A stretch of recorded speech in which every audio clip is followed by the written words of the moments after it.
So I saw A Quiet Place day one, and to be honest folks, I thought that this film was absolutely, positively just okay. This review will have spoilers in it, so just be aware of that. Like and subscribe. I'm trying to get up to 200 subscribers. I believe in us. We can do this together. Without further ado, let's get into it, shall we? So a woman named Samara is in hospice care because she has cancer. Her nurse, Eric, pushes her to go out and experience life while she still can, even though he denies her the one thing that would bring her joy, and that's getting a piece of pizza. So he actually tricks her into going into the city to get pizza, but actually he takes her to see a puppet show for children. So this causes her to leave, and she decides to go down the street to get a couple of cigs or something. And when she comes back, she sees that, there's a bunch of airplanes and stuff going on. Eric, he's like, hey, we gotta get back on the bus. And I swear to God, for a moment I thought that maybe Samara was supposed to be a teenager. I get she has a lot going on, but she's just like, but we're getting pizza first, right? And Eric's like, no, we're not getting pizza. Do you see what's going on around us? And she's like, but we're getting pizza. I want pizza. It's like, there's literally a bunch of police running around in helicopters, and she just doesn't give a shit. She has one thing on her mind, and that's some juicy marinara sauce, okay, folks? She goes onto the bus, and she whines and cries and puts on her iPod and stuff. I mean, I get it. She's going through a lot, but it was just like, I think there's something bigger going on than pizza right now, okay? And as she's sitting there, everybody goes to the back because they see something falling down from the sky, which is the aliens. And all of a sudden, out of nowhere, there's a big giant explosion. So all hell breaks loose. People are running around, getting snatched up by the aliens, screaming, explosions, and Frodo runs away. That's where I shed a tear thinking maybe he's gonna die or something.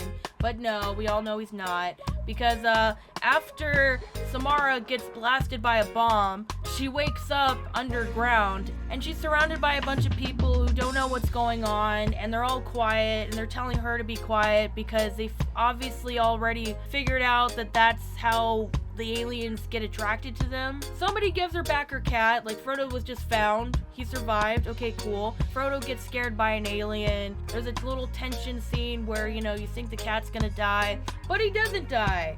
But then Eric dies, and this comes after a scene where she's like, hey, I'm leaving. I'm gonna get pizza. And you're just like, you can't get pizza? What are you talking about? What do you mean? She leaves after Eric dies, and while she stops, to feed her cat some food, she sees this airplane go by, and it's telling everybody around, to go to the boats because the aliens can't swim.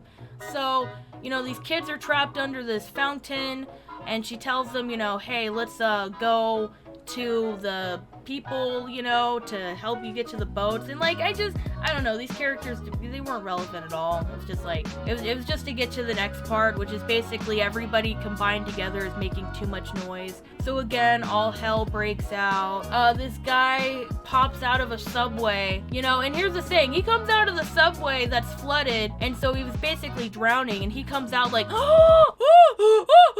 it's just like, dude, what?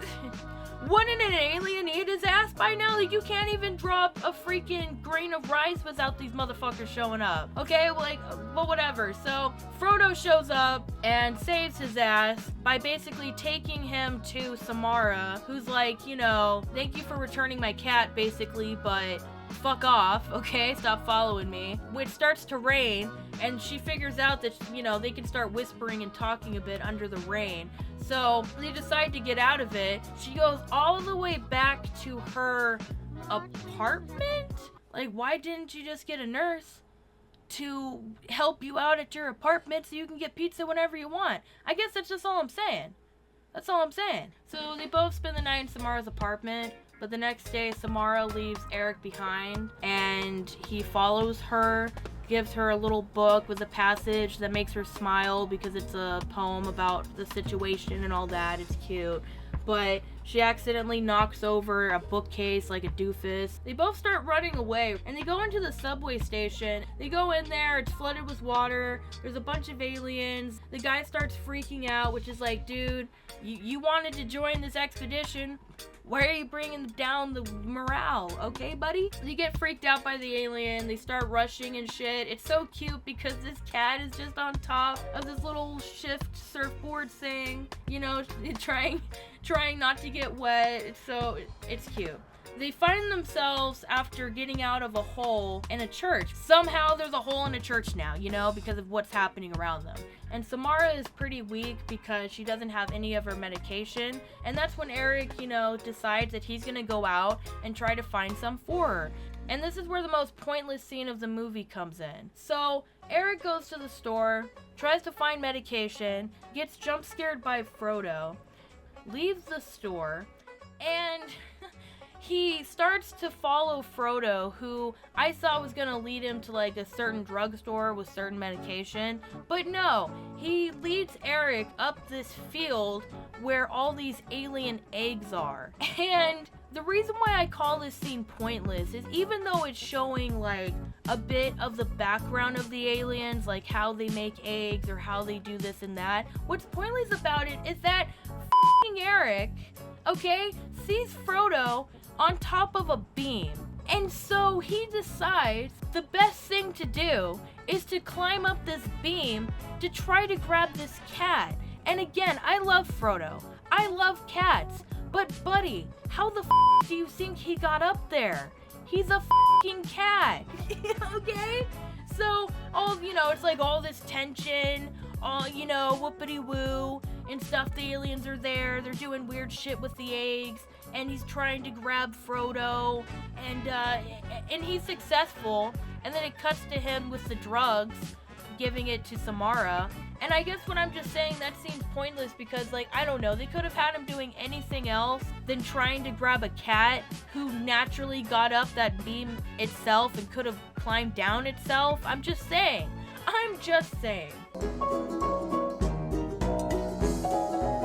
So even though they have a place to rest and just recuperate for a bit, Samara is still on that goddamn pizza game. So they both leave and decide to head to the pizza place, only to find that it is destroyed. No shit. No fucking shit. Okay? So they decide to go to a jazz club that Samara's dad used to play piano at. So after fucking around for a bit, Samara looks out and sees the aliens staring at the boats that are leaving because, again, they can't swim in the water, and they both decide, okay, you know what, let's try to survive and go out one last time. They switch jackets, which is cute because, if one of them dies, they can have something to remember them by. So they go out, but Samara quickly realizes that only one of them's gonna make it out of here alive. So she tells Eric to take care of her cat, which is just really, as a cat person, it was just really like, girl, I feel you, okay? But she starts making a bunch of noise, attracting the monsters. Eric makes a run for it, jumps into the ocean with Frodo, a cat who is perfectly fine with this. Okay, buddy. And then they make it onto the boat. Good for them. Hallelujah. And the movie ends with Eric reading a note from Samara that somehow made it and didn't disintegrate in the water. That basically tells them that she knew that this was how it's supposed to end because she was going to die anyway, and she wants her cat to live, and he should live too because he has a long life to live, I guess. Shit like that, right? And she walks throughout the street holding a radio that has her iPod plugged in. As the song hits a really cool note with the lyric, she unplugs the cord, revealing the song to the world, and an alien drops to the ground, and it cuts to black. The fucking end. Now, this is where I want to talk about one of my favorite characters in this film, and that is this fucking cat right here, Frodo. His acting is amazing. I love him. God bless him. But I have to say, this in no reality would this cat ever do what this cat does. Okay, I'm not saying that animals aren't smart or they can't, not be cool under high pressure situations. This cat is just put through hell. We're constantly seeing this cat get drowned or you know, bombs go off in front of its face or aliens right behind it. And I'm not saying I want to see a cat die. Like, the whole time I'm like, bitch, you better not kill this cat. It just started to get a little bit impossible for me. As somebody who owns a cat, I'm like, there's no way, bro. There's no way. Like, even if this was the most highly trained cat in the world, like, there's just no way for it to possibly survive or not, like, go insane in some of these situations. You know, we're all focused on this cat, but what about the orange cat? Because it's confirmed later that the orange cat, Mr. Whiskers, passed away. And I think that, well, Mr. Whiskers deserved more. Mr. Whiskers deserved more, goddammit.